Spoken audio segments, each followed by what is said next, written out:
सच्चिदानन्दरूपाय विश्वोत्पत्त्यादिहेतवे तापत्रय विनाशाय श्रीकृष्णाय वयं नुमः। यं प्रव्रजन्तमनुपेतमपेतकृत्यं द्वैपायनो विरहकातरयाजुहाव पुत्रेति तन्मयतया तर्भो विनेदोस्तं सर्वभूतहृदयं मुनिमानतोऽस्मि।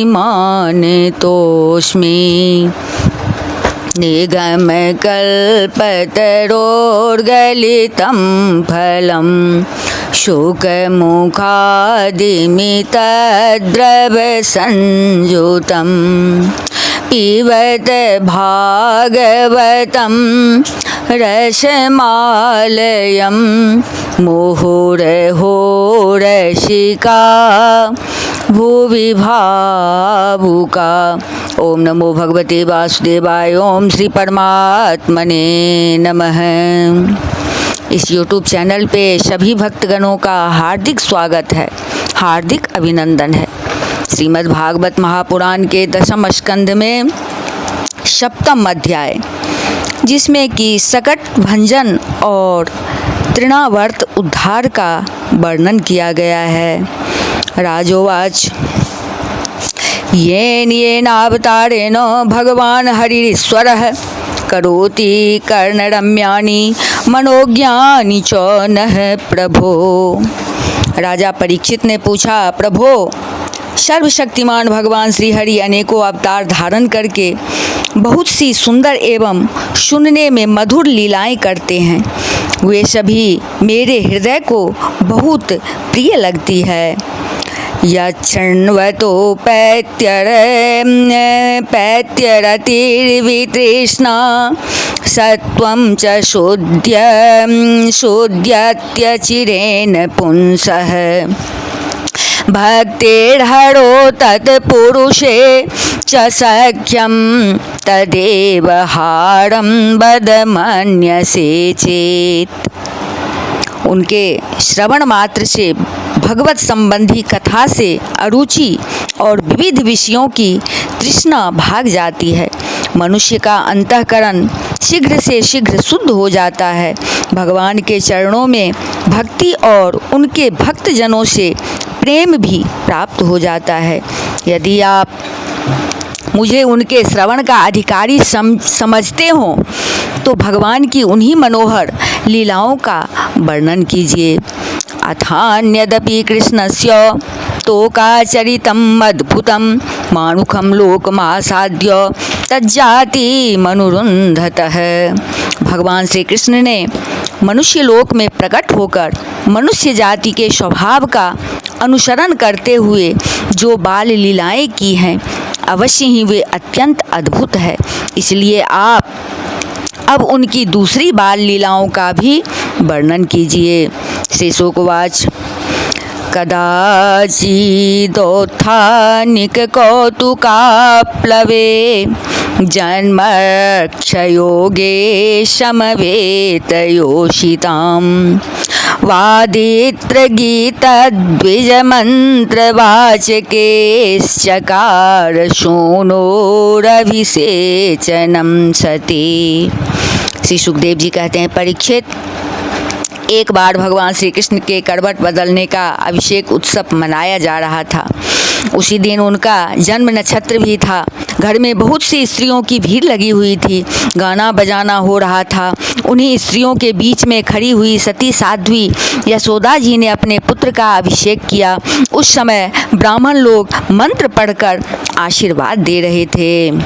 नंदस्य पत्नी कृतमज्जनादिकं विप्रे कृतस्वस्तयनं सुपूजिते अन्नाद्यवाशः स्रगभेष्टधेनुभिः संजातनिद्राक्षमशेषयक्षणेः। नंदरानी यशोदा जी ने ब्राह्मणों का खूब पूजन सम्मान किया। उन्हें अन्न, वस्त्र, माला, गाय आदि मुँह मांगी वस्तुएं दी। जब यशोदा ने उन ब्राह्मणों द्वारा स्वस्ति वाचन कराकर स्वयं बालक के नहलाने आदि का कार्य संपन्न कर लिया, तब यह देखकर कि मेरे लल्ला के नेत्रों में नींद आ रही है, अपने पुत्र को धीरे से सज्जा पर सुला दिया।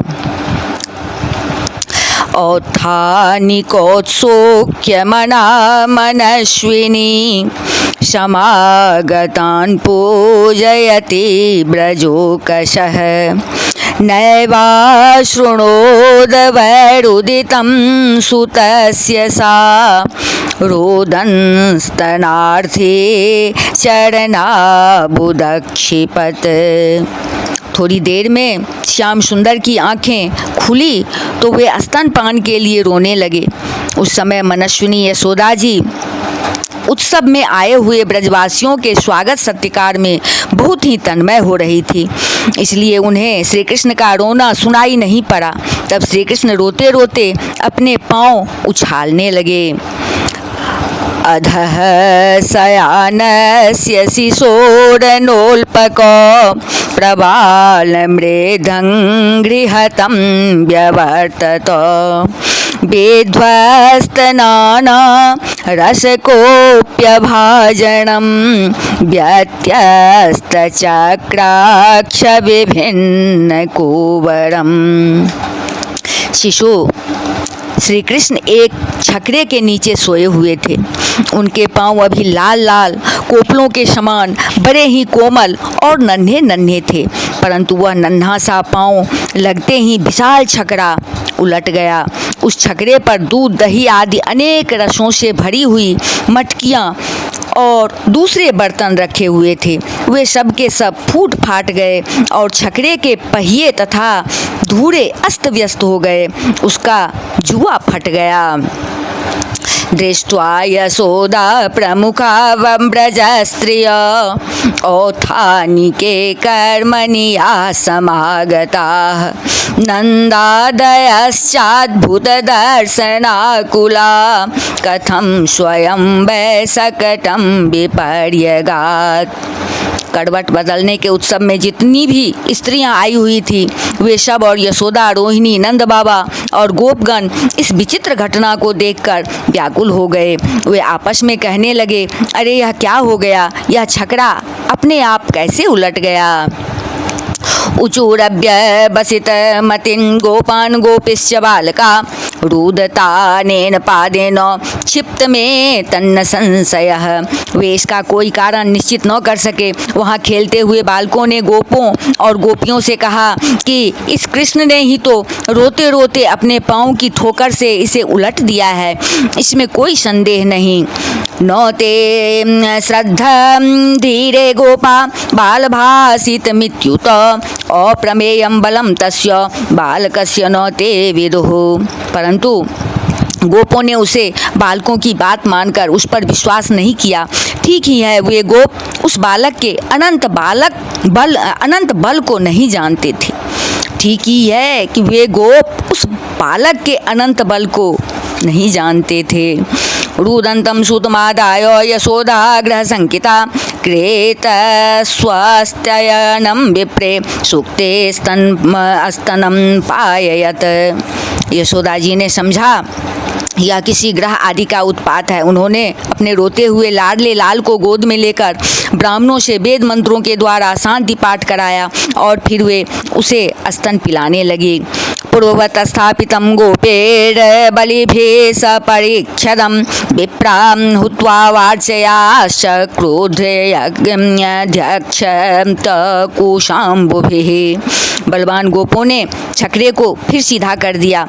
उस पर पहले की तरह सारी सामग्री रख दी गई। ब्राह्मणों ने हवन किया और दही, अक्षत, कुश तथा जल के द्वारा भगवान और उस छकरे की पूजा की। ये शूयानित दम्भे सिंहा हिंसा मान विवर्जिता। ये शूयानित दम्भे हिंसा मान विवर्जिता न तेखां सत्यशीलाना माशिशो विफलाकृताः।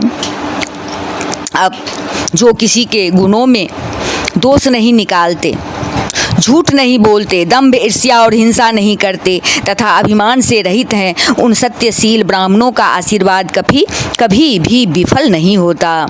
इति बालकमादाय सामर्गजुरोपाकृते जले पवित्रो सधेभिर्भेषेच्य द्विजोत्तमे। यह सोचकर नंद बाबा ने बालक को गोद में उठा लिया और ब्राह्मणों से साम, ऋक और यजुर्वेद के मंत्रों द्वारा संस्कृत एवं पवित्र औषधियों से युक्त जल से अभिषेक कराया। भाचित्वा स्वस्तयनं नंदगोपः समाहितः हुत्वा चाग्निं द्विजातेभ्यः प्रादादन्नं महागुणम्। उन्होंने बड़ी एकाग्रता से स्वस्त्ययन, पाठ और हवन कराकर ब्राह्मणों को अति उत्तम अन्न का भोजन कराया। गावः सर्वगुणोपेता वासहस्त्र ग्रोक्मालिनी आत्मजाभ्युदयार्थाय प्रादाते चान्वयुञ्जत। इसके बाद नंद बाबा ने अपने पुत्र की उन्नति और अभिवृद्धि की कामना से ब्राह्मणों को सर्वगुण संपन्न बहुत सी गौएं दी। वे गौएं वस्त्र, पुष्पमाला और सोने के हारों से सजी हुई थी। ब्राह्मणों ने उन्हें आशीर्वाद दिया। विप्रा मंत्रविदो युक्तास्त्रेर्या प्रोक्तास्तथा शिशः ता निष्फला भविष्यन्ति न कदाचिदपि स्फुटम्। यह बात स्पष्ट है कि जो वेदवेत्ता और सदाचारी ब्राह्मण होते हैं उनका आशीर्वाद कभी निष्फल नहीं होता।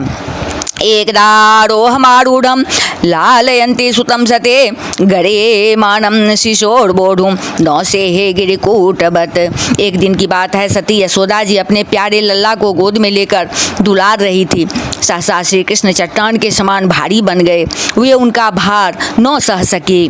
भूमो निधाय तम गोपी विस्मिता भार पीड़िता महापुरुषमादध्यो जगता मास कर्मशो। उन्होंने भार से पीड़ित होकर श्री कृष्ण को पृथ्वी पर बैठा दिया। इस नई घटना से वे अत्यंत चकित हो रही थी। इसके बाद उन्होंने भगवान पुरुषोत्तम का स्मरण किया और घर के काम में लग गई। दैत्यो नामना तृणावर्तः कंसभृत्य प्रणोदितः चक्रवात स्वरूपेण जहाराशेनम भर्कमम्। तृणावर्त नाम का एक दैत्य था। वह कंस का निजी सेवक था। कंस की प्रेरणा से ही बवंडर के रूप में वह गोकुल में आया और बैठे हुए बालक श्री कृष्ण को उड़ाकर आकाश में ले गया। गोकुलम सर्वमाम बृण्वन् मुंश्चक्षंसेरेणुभे एरयन् शूमहाघोर शब्देन प्रदिशो दिशः। अब उसने ब्रजराज से सारे गोकुल को ढक दिया और लोगों की देखने की शक्ति हर ली। उसके अत्यंत भयंकर शब्द से दसों दिशाएं कांप उठी। मुहूर्तम भवद गोष्ठम रसातम शावृतम श्रुतम यशोदा न पश्यत तस्मिन्यस्तवती यतः। सारा ब्रज 2 घड़ी तक रज और तम से ढका रहा। यशोदा जी ने अपने पुत्र को जहाँ बैठा दिया था वहाँ जाकर देखा तो श्री कृष्ण वहाँ नहीं थे।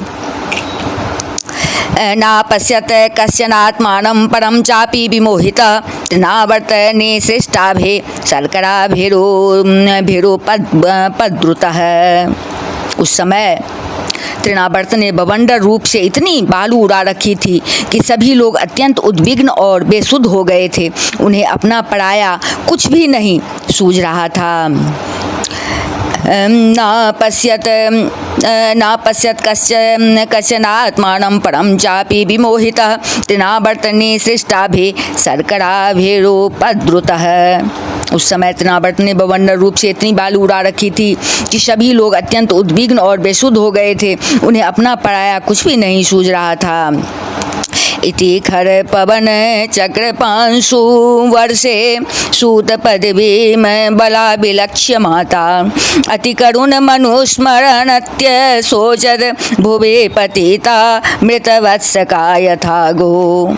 उस जोड़ की आंधी और धूल की वर्षा में अपने पुत्र का पता न पाकर यशोदा को बड़ा शोक हुआ। वे अपने पुत्र की याद करके बहुत ही दीन हो गई और बछड़े के मर जाने पर गाय की जो दशा हो जाती है वही दशा उनकी हो गई। वे पृथ्वी पर गिर पड़ी। रुदित मनो निशम्य तत्र गोप्यो वृषमनो तप्त धियो अश्रुपूर्ण मुख्य है रुरोदूर नुपलभ्य नंदशोणुं पवन उपारत 500 वर्ष वेगे। बवंडर के शांत होने पर जब धूल की वर्षा का वेग कम हो गया, तब यशोदा जी के रोने का शब्द सुनकर दूसरी गोपियां वहां दौड़ आई। नंद नंदन श्याम सुंदर श्री कृष्ण को न देखकर उनके हृदय में भी बड़ा संताप हुआ। आंखों से आंसू की धारा बहने लगी। वे फूट फूट कर रोने लगी। तृणावर्ता शांतरयो वात्यारूपधरो हरन् कृष्णं न भोगतो गंतुम नाशक्नोत भूरि भार भृत। इधर तृणावर्त बवंडर रूप से जब भगवान श्री कृष्ण को आकाश में उठा ले गया, तब उनके भारी बोझ को न संभाल सकने के कारण उसका वेग शांत हो गया। वह अधिक नहीं चल सका। तमस्मानं मन्यमानो आत्मनो गुरुमत्तया गले गृहीत उत सृष्टुं नाशक्नोदद्भुतार्भकम्। तृणावर्त अपने से भी भारी होने के कारण श्री कृष्ण को नीलगिरी की चट्टान समझने लगा। उन्होंने उसका गला ऐसा पकड़ा कि वह उस अद्भुत शिशु को अपने से अलग नहीं कर सका। गल ग्रहण निश्चेष्टो दैत्यो निर्गत लोचन अव्यक्त राबो न्यपतत् सह बालो व्यशुर ब्रजे। भगवान ने इतने जोर से उसका गला पकड़ रखा था कि वह असुर निश्चेष्ट हो गया। उसकी आंखें बाहर निकल आई, बोलती बंद हो गई, प्राण पखेरु उड़ गए और बालक श्री कृष्ण के साथ वह ब्रज में गिर पड़ा। तमंतरिक्षात् पतितं शिलायां विशीर्ण सर्वावयवं करालं पुरं यथा रौद्र शरेण विद्धं स्त्रियो रुदत्यो ददिशुः समेता। वहाँ जो स्त्रियां इकट्ठी होकर रो रही थी, उन्होंने देखा कि वह विकराल दैत्य आकाश से एक चट्टान पर गिर पड़ा और उसका एक एक अंग चकनाचूर हो गया। ठीक वैसे ही जैसे भगवान शंकर के बाणों से आहत हो त्रिपुरासुर गिरकर चूर चूर हो गया था। प्रादाय मात्रे प्रतिहत्य विस्मिता कृष्णं च तस्योरसि लम्बमानं तं स्वस्तिमन्तं पुरुषादनीतं विहाय सा मृत्युमुखात् प्रमुक्तं गोप्यश्च गोपा किल नंद मोख्या लब्ध्वा पुनः प्रापुरतीव मोदम। भगवान श्री कृष्ण उसके वक्ष स्थल पर लटक रहे थे। यह देखकर गोपियां विस्मित हो गई। उन्होंने झटपट वहां जाकर श्री कृष्ण को गोद में ले लिया और लाकर उन्हें माता को दे दिया। बालक मृत्यु के मुख से सकुशल लौट आया। यद्यपि उसे राक्षस आकाश में उठा ले गया था, फिर भी वह बच गया। इस प्रकार बालक श्री कृष्ण को फिर पाकर यशोदा आदि गोपियों तथा नंद आदि गोपों को अत्यंत आनंद हुआ। अहो बातात्यद्भुतमेष रक्षसा बालो निर्वृत्ति गमितोऽभ्यगात् पुनः हिंस्त्रः स्वपापेन विहिंसितः खलः साधो समत्वेन भयात् विमुच्यते। वे कहने लगे, अहो यह तो बड़े आश्चर्य की बात है। देखो तो सही, यह कितनी अद्भुत घटना घट गई। यह बालक राक्षस के द्वारा मृत्यु के मुख में डाल दिया गया था, परंतु फिर जीता जागता आ गया और उस हिंसक दुष्ट को उसके पाप ही खा गए। सच है, साधु पुरुष अपनी क्षमता से ही संपूर्ण भयों से बच जाता है।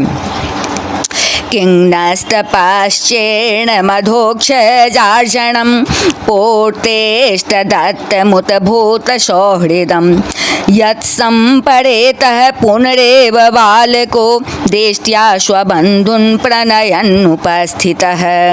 हमने ऐसा कौन सा तप, भगवान की पूजा, प्याओ, पौसला, कुआं, बावली, बाग बगीचा आदि पूर्त यज्ञ दान अथवा जीवों की भलाई की थी, जिसके फल से हमारा यह बालक मरकर भी अपने स्वजनों को सुखी करने के लिए फिर लौट आया। अवश्य ही यह बड़े सौभाग्य की बात है।